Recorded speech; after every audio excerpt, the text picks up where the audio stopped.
Yes la team, j'espère que vous allez bien. Aujourd'hui, je fais cette vidéo pour vous montrer comment moi je fais pour chercher mes exercices. Par quoi on va débuter? Eh bien, très basiquement, une recherche, une requête Google ou YouTube. Pas besoin d'aller sur la lune, pas besoin de téléphoner à un expert, non, non. Google et YouTube font très bien le taf pour débuter. Maintenant, on va voir les pièges. Et on va voir aussi les bons côtés, comment appréhender la chose. On voit ça tout de suite. Ok, vous le voyez sur YouTube, il y a plein de choses. Pareil pour Google, c'est énorme. Vous avez une file, vous tapez une requête, vous avez une file immense de possibilités. Ce qu'il faut bien comprendre, c'est que quand on fait des recherches, déjà, ce qui paraît logique, c'est de trouver une personne qui a déjà atteint ce sur quoi on veut travailler. Parce que ça lui donne de la légitimité, parce que c'est un petit peu votre objectif déjà de base. Donc du coup, ça paraît cohérent avec votre requête, bien évidemment. Et surtout, si cette personne a atteint ce niveau, c'est qu'il a aussi d'autres choses à vous enseigner. Ça paraît fou de le dire, mais pourtant, beaucoup de personnes sur Internet pullulent alors qu'ils n'ont pas de résultats. Et pas que dans le sport. Maintenant, deuxième point. Le deuxième point, c'est comment appréhender ce que vous voyez. Bien entendu, les personnes qui sont en train de tourner la vidéo, qui vous montrent comment travailler, ont eu leurs propres difficultés. Et j'insiste, ont eu leurs propres difficultés. Vous n'aurez probablement pas les mêmes. Ce qu'il faut comprendre, c'est qu'ils vont vous montrer des exercices que vous ne pourrez pas forcément faire. Parce que soit vous avez une mobilité réduite, soit vous avez un gêne au niveau d'un muscle, au niveau d'une articulation, bref. C'est pas dit que vous puissiez faire exactement les mêmes mouvements. Ce n'est pas grave.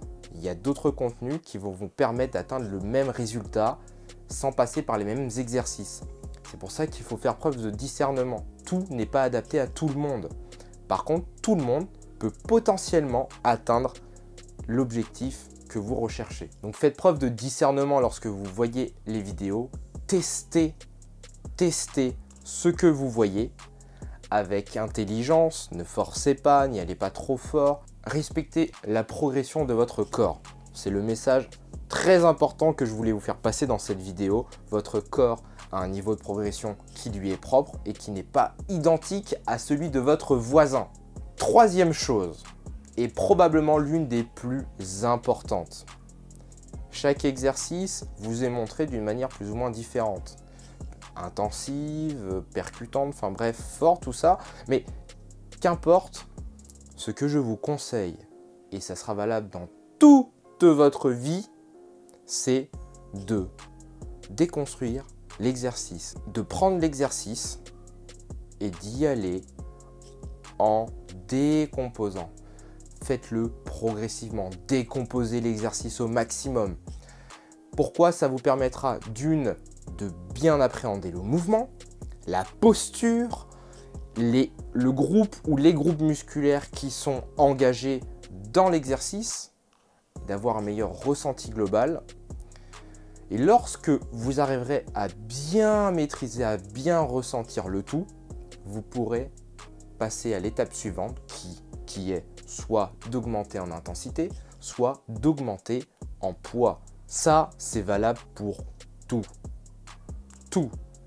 La muscu, le fitness, les arts martiaux, bref, tous les sports procèdent ainsi. Le quatrième point, c'est ne passez pas trop de temps à regarder des vidéos dans le vent. Prenez-en quelques-unes, testez-les.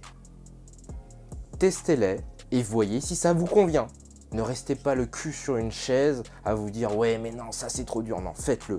Prenez-en deux, allez faire votre session, bazardez ceux qui ne vous correspondent pas pour le moment, gardez ceux qui vous font progresser ou ceux qui vous semblent vous faire progresser parce que pour le moment, ce n'est pas forcément acquis et vous n'avez pas encore le jugement nécessaire pour vous dire que ça vous donne un bénéfice. Par contre, si vous ressentez si vous sentez que ça vous fatigue, si vous sentez que vous avez bien travaillé au niveau de vos muscles, au niveau je sais pas, de vos articulations, au niveau des zones de contact, bref, en fonction de ce que vous travaillez, si vous ressentez que vous travaillez, gardez l'exercice. Moi, j'espère que vous avez apprécié cette courte vidéo, que vous soyez novice, amateur ou professionnel, bref, j'espère que vous en retiendrez le meilleur.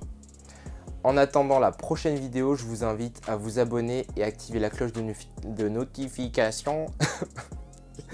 Et n'hésitez pas à lâcher un commentaire, je me ferai un plaisir de vous y répondre si vous avez une question ou si vous voulez rajouter des choses à cette vidéo. Allez, ciao pour la prochaine vidéo, bye.